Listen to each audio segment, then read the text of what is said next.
Tonight on CTV News. Just horrified for her children, and for, more broadly, the community of Merritt. BC's police watchdog investigating how the RCMP handled domestic violence allegations in the wake of the murder of a mother of 6 from Merritt. Also tonight. We were getting calls that they were at a zero value.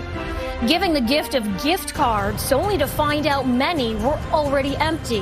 How a local business owner is pushing for answers, and how you can protect yourself from falling victim. Answer. Little did I know it's the first ever seen in Canada. Eye to the sky, what has bird watchers flocking to Vancouver, and just how far people are coming for a glimpse.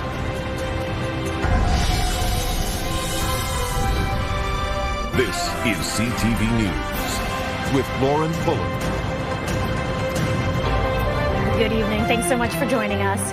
For the second time in a week, a member of the public has contacted CTV News with complaints about fraudulent gift cards being sold at local retailers. In this latest instance, one woman is out thousands of dollars. CTV's Ben Milger has the details and some tips on how you can protect yourself. 28 cards. Jen Hamilton thought gift cards would be the perfect prizes for her corporate holiday party. She spent $2,400 at this Yaletown Shoppers Drug Mart on cards for a variety of stores, restaurants, and online services.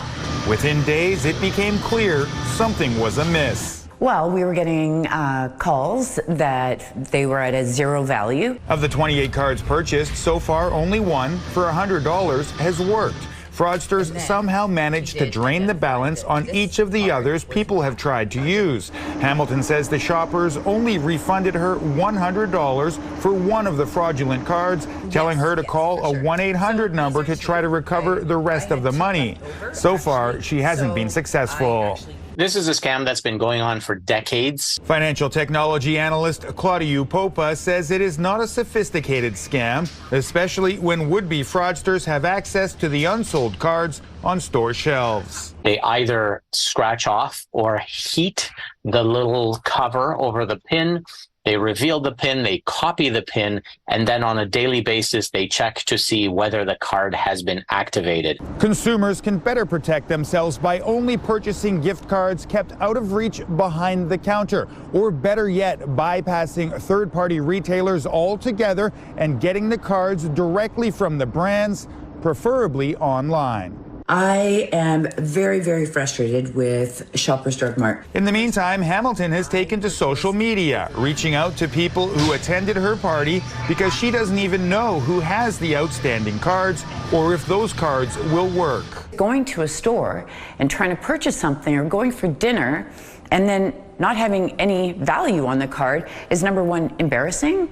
And I mean, what if somebody didn't have their wallet with them? Loblaw, the parent company of Shoppers Drug Mart, says it has reached out to Hamilton to make things right. As of Monday afternoon, a variety of gift cards remain easily accessible on store shelves. Ben Milger, CTV News, Vancouver.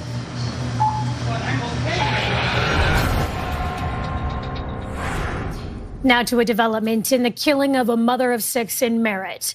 45-year-old Pamela Jarvis died in hospital after being found critically injured in her home almost 2 weeks ago. Her husband was charged with second-degree murder the very next day. Now BC's police watchdog has launched an investigation into how the RCMP responded to reports of domestic violence before the killing. Here's CTV's Rob Buffum. The death of 45-year-old Pamela Jarvis, killed in Merritt on December 16th, allegedly by her husband, has left BC's battered women's support services exasperated that the system continues to let women down. Just horrified for her children, and for, more broadly, the community of Merritt. I mean, what are we trying to do here? What are we doing here? Jarvis, a mother of 6 children, reportedly called Merritt RCMP 6 days before her death, concerned for her life. A friend says Jarvis had been looking to get a separation, told her that her husband had ripped the doors off the family home's hinges and that police arrested him. But 5 hours later, he returned to the home. The community is overwhelmed by what's happened here. The Independent Investigations Office, BC's police watchdog, is now investigating whether police action or omissions contributed to Jarvis's death. A review triggered by the Battered Women's Support Services, raising questions whether police decisions here made things worse. We've been asking women at least since 1992 that they should call the police. Jarvis's husband, Christopher Jarvis, faces second-degree murder charges. The case follows calls for changes to the law after Kelowna mother Bailey McCourt was killed this summer, allegedly by her estranged spouse. A tragedy that prompted federal legislation to tighten bail reform and impose first-degree murder charges in the context of intimate partner violence. Here we go again. This is not okay. More should have been done. More could have been done. Where did the system fail this family, this mom and her children? The public safety minister issued a statement to CTV expressing her sympathies for the tragic situation, adding she was unable to provide further comment because the matter remains an open investigation. Merritt RCMP did not respond to a request for comment. Advocates want to see better risk assessment practices by police. Plus, the province and municipalities provide more public awareness about safe places for women fleeing violence, including such a facility near Merritt. Something like that is just not happening. And why not? A question born of frustration and tragedy. Robert Buffum, CTV News. A man has been arrested and charged after allegedly slashing someone in the face at a Yaletown nightclub. My understanding is there was some kind of altercation, which resulted in one man receiving a slash across his face with a knife. Witnesses then intervened, provided first aid to that victim while someone else called police. Police responded to reports of an assault inside Pierre's Champagne Lounge near Nelson and Hamilton at around 3 a.m. The victim was taken to hospital with non-life-threatening injuries. 31-year-old Delta resident Paramveer Singh Juti, who is known to police, was arrested outside and now faces a charge of aggravated assault. Police do not believe the attack was random.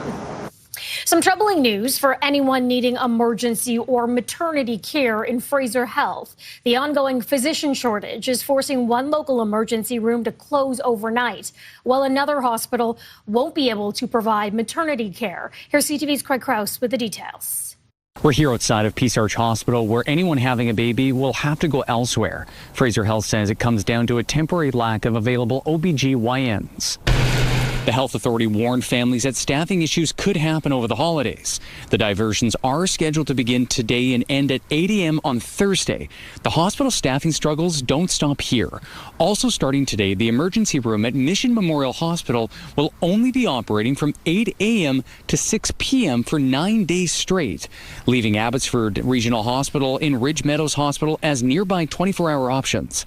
There have now been 6 other times this year Mission has faced a lack of staff, leading to a rally last month. Recruitment and retention and staffing issues for the emergency departments across Fraser Health and across the province and probably even across the country have been difficult. Fraser Health says many temporary physicians who fill in live closer to the coast and have other options. But with renovations inside the hospital after a flood, they believe this could be an answer to maintain staff. They're in the midst of renovations. We're actively working towards having a very modern emergency department at Mission, and we suspect that that will lead to physicians stepping up and wanting to work at a Mission more and retaining more physicians as well at that point in time. And this morning, the mayor of Mission sent me a statement saying that he is urging the province to redouble their efforts in finding physicians while also making it easier for internationally trained medical professionals to join the system. But in the meantime, communities are left waiting. Craig Crow, CTV News, White Rock. Meantime, Island Health has reopened inpatient admissions at West Coast General Hospital in Port Alberni, and officials are confident another closure won't happen again in the near future. On Christmas Eve, Island Health reopened inpatient admissions as it secured enough doctors to fill its schedule. It paused certain admissions in mid-December due to a shortage of hospitalists, which is a physician who manages the care and treatment of hospitalized patients. The emergency room did remain open during that temporary pause. RCMP and the Okanagan are investigating what they believe was a suspicious death on Christmas Day and are releasing the victim's photo, hoping anyone with information will come forward. Mounties say 43-year-old Joseph Robert McCook was found dead after they received a call to Gatsby Road in Lake Country on Christmas morning. Police say foul play is suspected and the Major Crimes Unit has taken over that investigation. If you have any information, you are urged to call RCMP. A recent report from the province is underscoring the gravity of the potential effects of major disasters, including earthquakes. CTV's Anna McMillan has more on just how bad it could be. If a magnitude 9 earthquake rumbles off the coast of Vancouver Island, human and economic losses could exceed the combined losses of all disasters in BC over the past 200 years. That's according to a recent report from the province, which delves into various disaster threats. I think it's really important that we have this sort of reporting so that we do capture the full scale of what could happen. In the event of a major earthquake, the provincial report says 18,000 buildings could be destroyed and economic losses could reach $128 billion.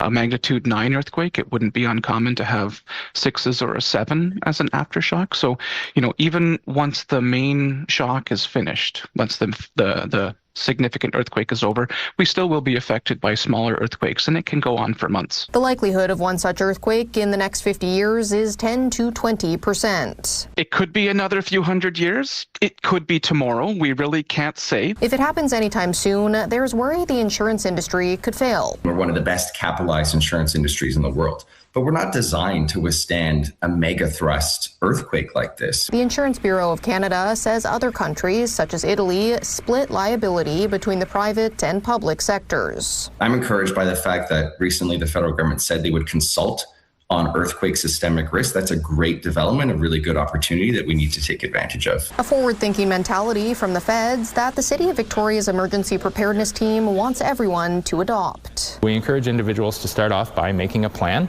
Do that with your family. Gather some supplies. So that could be supplies to support you for at least 7 days. That means making a plan and stocking a bag with at least a week's worth of supplies to sustain you should disaster strike. Anna McMillan, CTV News, Victoria. Stella had a high-flying sight, one never seen before in Canada.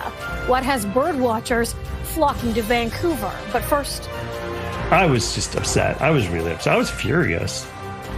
He was on all the advertising, but superstar Lionel Messi was a no-show when his team came to town to face the Whitecaps. The class action lawsuit launched by fans has now been settled. ECOM handles more than 2 million 911 calls a year, but not all of them are emergencies.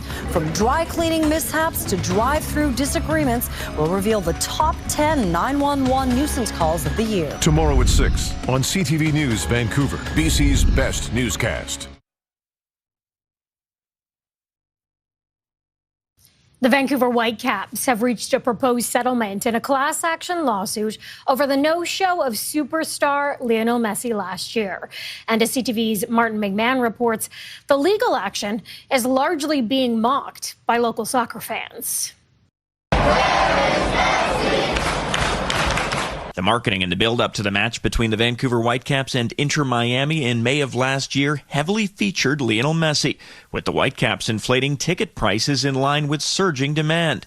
And when he didn't show up for the 51,000 fans, the reaction was swift, including an online petition calling for refunds. I was just upset. I was really upset. I was furious, to be honest. But then came a class action lawsuit, and now in a proposed settlement, the club will make a $457,000 donation to a number of charities and make ticketing terms more prominent. But many fans are laughing off the idea of a lawsuit altogether, with posts like this, in which one writes, "What a pathetic lawsuit. Whitecaps do not control who plays or does not." If you bought a Lakers ticket expecting to see LeBron James, he's sitting out half the season just for load management these days. So I think you gotta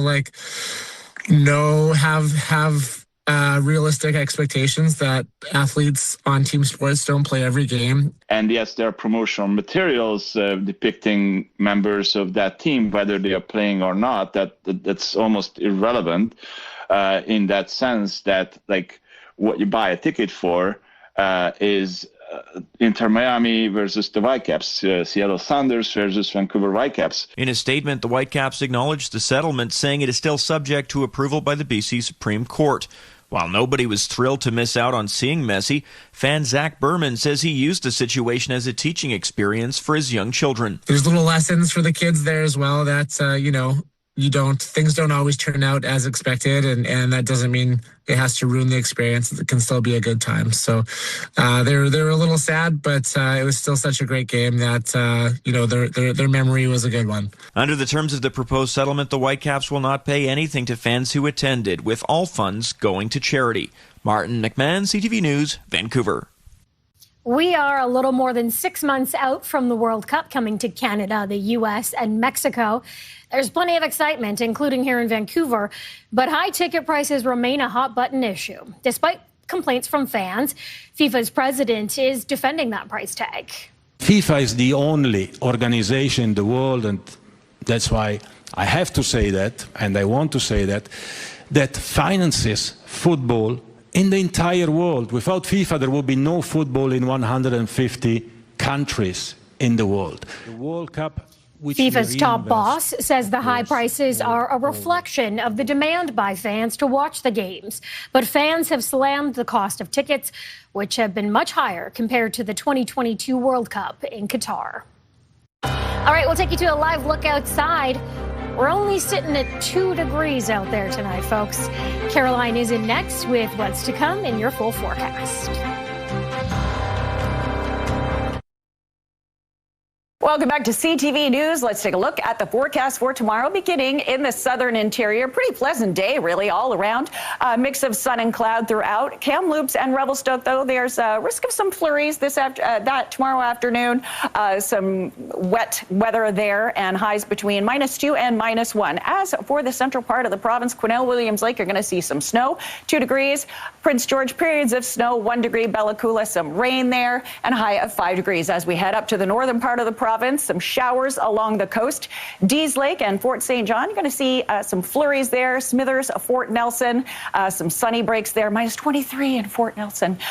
Port Hardy, mainly cloudy skies and 10 degrees, mainly cloudy in Campbell River and Comox, and a high of 5. As for Tofino, overcast skies and 9 degrees. Port Alberni, Nanaimo, mainly cloudy. 2 in Port Alberni, 7 in Nanaimo. Gulf Islands, you're going to see the most sunshine on that island. You're going to see a mix of sun and cloud, some sunny breaks.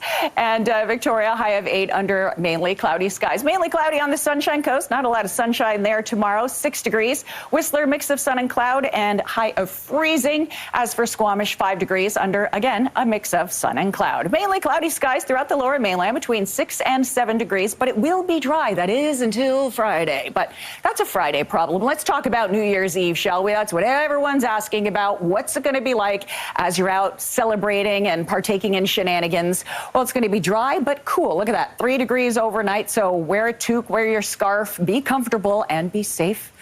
And to start 2026, we're going to see cloudy skies. But again, the rain returns on Friday. But we'll deal with that later. Right, Lauren?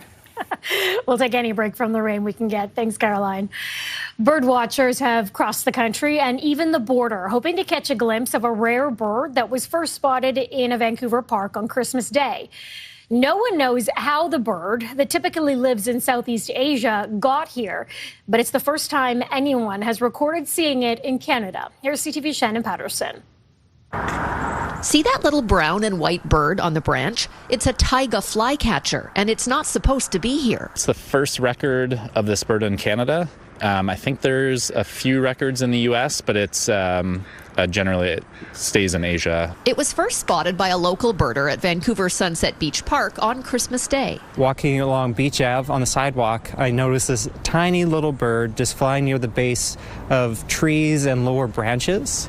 So I took some pictures, sent them to some friends, and they started messaging me back like, oh my goodness, that's a taiga flycatcher that's super rare. Word spread in the birding community, and in the past several days, people have crossed the country. I'm from the Hamilton area in Ontario. And even the border to watch and photograph it. I live in Seattle, and I drove up today. It's super rare, and if you track birds, this is a great chance to see something that you may never see unless you travel to the country where it actually lives. It's a mystery how the taiga flycatcher, which breeds in Russia and Mongolia and typically migrates to India and Thailand, ended up right here at Vancouver's Sunset Beach Park. But there are some theories. I mean, it could be the migration pattern was thrown off and it went the wrong way. It could be ship assisted. It could be, there's many theories. And unless you can interview the bird, I don't think you're going to find out how it got here. For bird watchers from this part of the world, it could be their only chance to tick this particular species off their list. Tell me how it felt getting to see it after flying all this way. Oh, it was thrilling. It was thrilling. Really made my day. It was absolutely fabulous. And I've come back a second day to spend some time with it. I mean, it's always awesome to see a new bird, but it's a little intense because there is a mob of people here and it kept moving. It's kind of a workout and your adrenaline's pumping because you're able to see it and then you want to get good photos of it. But yeah, it felt great. And for Andy from Seattle, it was meant to be. Today's my birthday, so happy birthday present for me. It seems as long as this little bird hangs out at Sunset Beach Park, the crowds with cameras will follow. Shannon Patterson, CTV News, Vancouver. How cool is that? And also making waves in Vancouver was this sea lion spotted lying on a dock in Olympic Village today.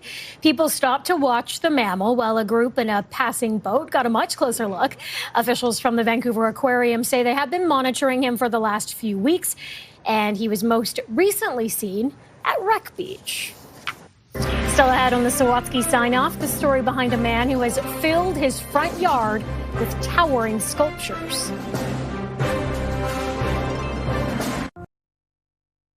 From growing up in Italy to planting roots here in Vancouver, Lorenzo De Francesco has always found ways to carve and sculpt stories. And thanks in part to a classic novel, he's turned his garden into a gallery full of life's lessons. Adam explains how in tonight's Encore Sawatsky sign-off.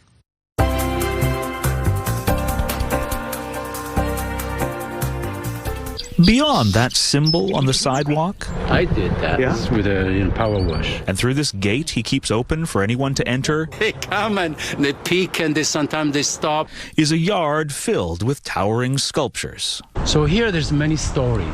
But the story behind how Lorenzo De Francesco unexpectedly made them all This is when I was a little boy. begins when he was just 7, growing up in Italy. I woke up in the middle of the night. The boy felt compelled to cut a broomstick in half, take a pair of scissors apart, and spent the rest of the night crafting a knife, which felt wonderful. So there was a kind of working with my hands, an easiness. By the time Lorenzo was a teenager, he was creating copies of famous paintings and dreaming of attending the art academy. But my mother said, you better get a job. So he studied chemistry instead and got a great job, but felt something was missing until he found the works of on-the-road author Jack Kerouac. And I thought, this man lived the life. So Lorenzo left his life in Europe and embarked on an epic road trip across America. But things did not work out the way he'd hoped. And then you become nothing in San Francisco and you're starving, and then you come here, you are nobody, you sleep in a closet. Lorenzo says he was overwhelmed with anxiety before happening upon someone carving on the street and suddenly saw the possibilities of what his life could be. That I realized I can do that too. And then I realized that I was unstoppable. Since then, Lorenzo moved to Canada, built this home studio, and now creates sculptures exploring all the lessons he's learned on the road of life. Life will take you where you need to go without you knowing where you're going. And life is also like transforming a slab of stone into a work of art. And it's up to us how we choose to sculpt each day. Hopefully that you can do what you really like. It's a beautiful gift. But life is a gift itself. Adam Sawatsky, CTV News, Vancouver. It sure is. And that is our show for tonight. Thank you so much for sharing part of your evening with us. Have a great night.